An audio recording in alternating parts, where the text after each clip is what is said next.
pourquoi aurait-on besoin de l'intelligence artificielle? Alors, en fait, c'est extrêmement intéressant parce que c'est l'intelligence artificielle, c'est juste une technologie qui nous permet de faire des choses. Et quand on se pose pourquoi on aurait besoin de l'intelligence artificielle, c'est pas tant est-ce qu'on en aurait besoin, mais c'est qu'est-ce que ça nous apporte? Parce que par exemple, quand tu regardes toutes les technologies qu'on utilise aujourd'hui, bon par exemple là actuellement, je sais pas, je suis en train de filmer ça avec un appareil photo, j'ai un projecteur juste à droite qui me permet d'avoir plus de lumière, je sais pas, j'ai un microphone, tu peux le voir, j'ai un petit micro qui me permet d'enregistrer ce que je dis.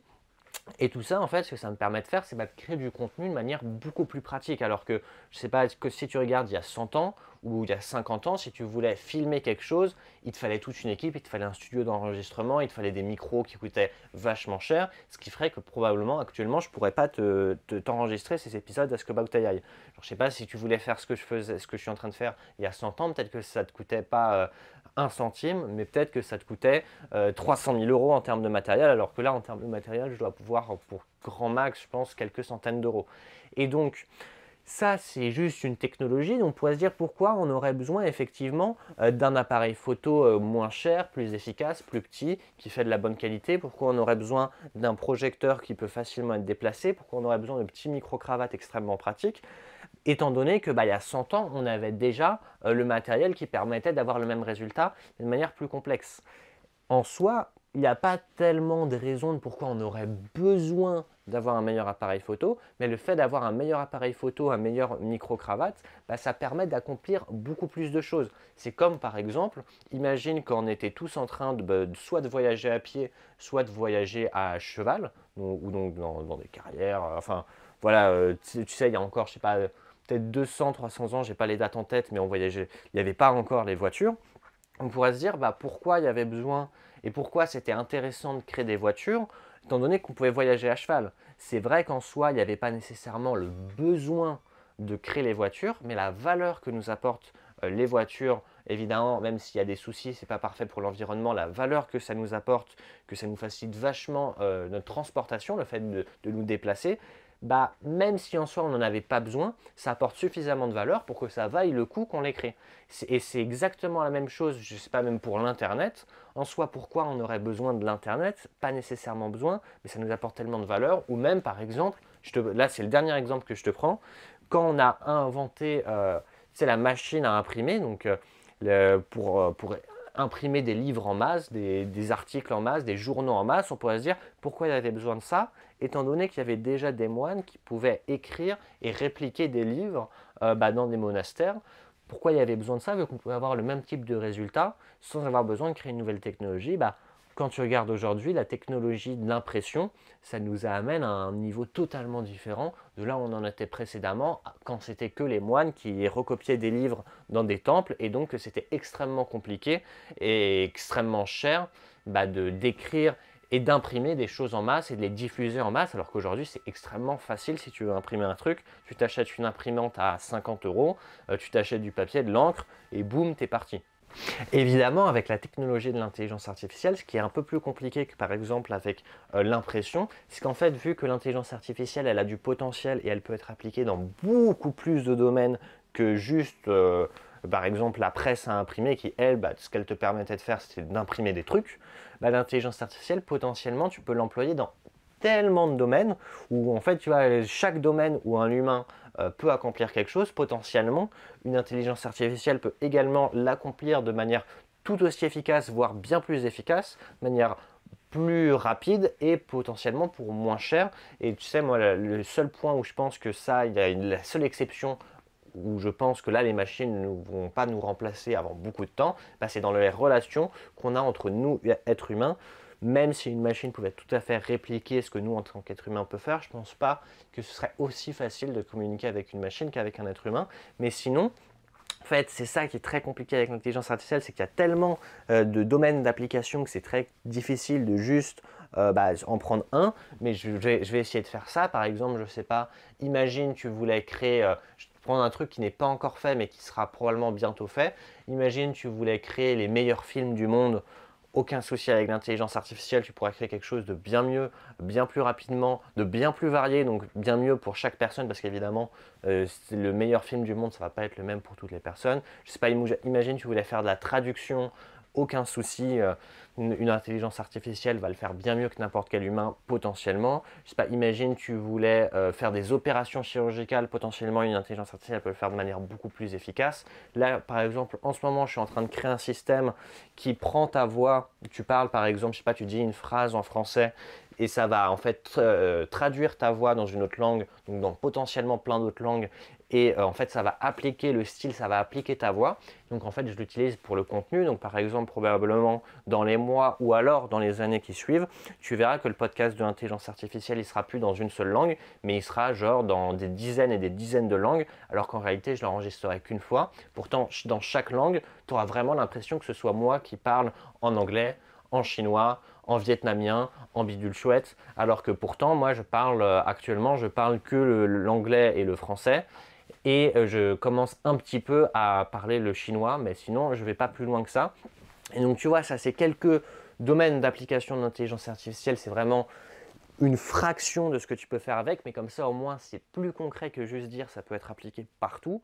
Ou je sais pas, par exemple, imagine de la détection de fraude, ça peut être fait par l'intelligence artificielle, le fait de régler des affaires judiciaires, c'est beaucoup plus efficace d'utiliser l'intelligence artificielle, le fait de créer des théorèmes mathématiques qui nous permettent de, par exemple, de créer une nouvelle chose ou je sais pas, par exemple, de régler des maladies, ça, les intelligences artificielles avec suffisamment de puissance de calcul, elles vont être beaucoup plus efficaces que nous en tant qu'humains là-dedans. Et donc tout ça, c'est juste l'application d'une technologie dans un domaine, comme l'impression.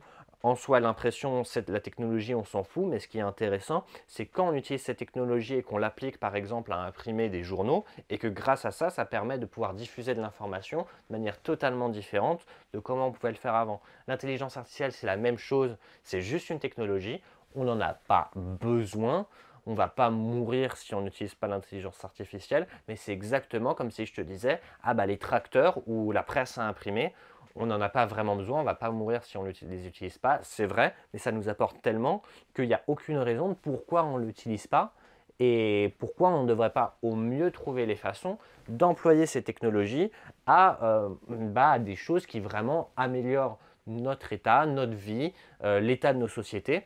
Vraiment des choses qui nous sont utiles en fait, parce que tu vois, par exemple, je reprends une dernière fois l'exemple de la presse à imprimer.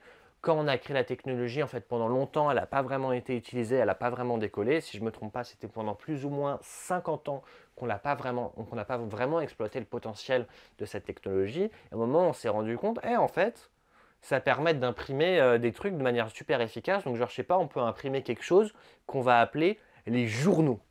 Et dans les journaux, on va pouvoir diffuser des informations à grande échelle, d'une manière totalement différente que ce qu'on pouvait précédemment faire. Il fallait bien trouver une façon d'appliquer cette technologie pour qu'ensuite ça nous apporte de la valeur. Aujourd'hui, l'intelligence artificielle, c'est la même chose. Potentiellement, on peut faire énormément de choses avec. Et sauf que vu que on ne se rend pas encore totalement compte du potentiel qu'on a en utilisant l'intelligence artificielle dans plein de domaines différents, on n'a pas encore trouvé tant de domaines d'application que ça. Et par exemple, si tu regardes d'autres gens qui parlent d'intelligence artificielle, si tu leur demandes c'est quoi les domaines d'application, ils vont souvent te ressortir les mêmes trucs.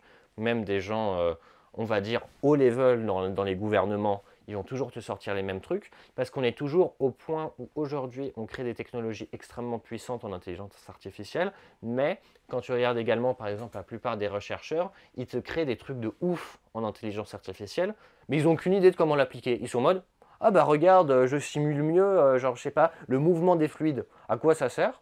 Je sais pas. Mais bon, c'est cool. Et donc tu vois, beaucoup des technologies, dans leur début, elles sont dans cet état. Et c'est au fur et à mesure en fait, de la maturation de cette technologie et du fait que la plupart des gens commencent à s'approprier cette technologie et donc à réfléchir à chaque personne pourrait l'utiliser dans leur vie pour les aider à améliorer leur vie, améliorer leur travail, etc. C'est là qu'en fait on commence à exploiter le potentiel des technologies et que ça grimpe d'échelle parce que ça devient vraiment quelque chose de transformatif comme la presse à imprimer. On n'a pas besoin d'intelligence artificielle, mais il n'y a aucune raison de pourquoi on ne l'utilise pas, sauf que c'est comme la presse à imprimer, ça prend du temps. Et pour le moment, avec l'intelligence artificielle, donc à l'heure où j'enregistre ça en 2019, là on est en fin 2019, on sera bientôt en 2020, on est à l'état où on n'a pas encore trouvé tant de domaines d'application que ça de l'intelligence artificielle. Et c'est pour ça que par exemple je fais ce type de vidéos et de podcasts, c'est pour t'aider à réfléchir, ok, comment ces technologies qui vont totalement transformer la façon dont nous on fonctionne en tant que société, je peux les appliquer dans ma vie et je peux les utiliser dans ma vie. J'espère que tu as apprécié la réponse à cette question sur est-ce qu'on a besoin de l'intelligence artificielle. Si tu l'as apprécié, tu peux y mettre un pouce pour qu'elle soit plus mise en avant et que plus de personnes la voient. C'est en bas à droite de la vidéo. Tu peux également me poser ta propre question sur l'intelligence artificielle, soit sur le réseau social de ton choix et tu utilises le hashtag AskAboutAI. Ça, c'est une bonne façon de faire. Mais également, si tu veux, tu peux également me poser ta question sur l'intelligence artificielle dans les commentaires YouTube. Et donc, juste, tu me poses ta question et j'y répondrai dans un prochain épisode d'AskAboutAI. Et surtout, si tu as envie qu'on discute de ce que tu viens d'écouter et de ce que je viens de te partager, n'hésite pas parce que vraiment je crée ces épisodes pour qu'on en discute, pour que ça crée des conversations et une réflexion. Donc n'hésite pas, tu mets un commentaire dans cette vidéo YouTube, j'y répondrai et peut-être qu'on peut partir sur une discussion là-dessus si tu as envie. Également, tu peux t'abonner à ma chaîne YouTube. Donc il y a un petit bouton en bas à gauche de la vidéo, tu peux cliquer s'abonner si tu ne l'es pas déjà et comme ça tu pourras recevoir les prochains épisodes d'AskAboutAI et des autres contenus que je crée. Finalement, si tu as envie de recevoir des notifications chaque fois qu'un nouvel épisode sort, il y a une petite cloche à côté du bouton s'abonner. C'est que si tu t'es abonné, il y a une petite cloche qui apparaîtra et si tu cliques dessus, tu peux demander à recevoir des notifications des prochains épisodes. J'espère vraiment que ça t'ait plu et sur ce, je te souhaite une excellente journée et je te retrouve dans le prochain épisode d'AskAboutAI.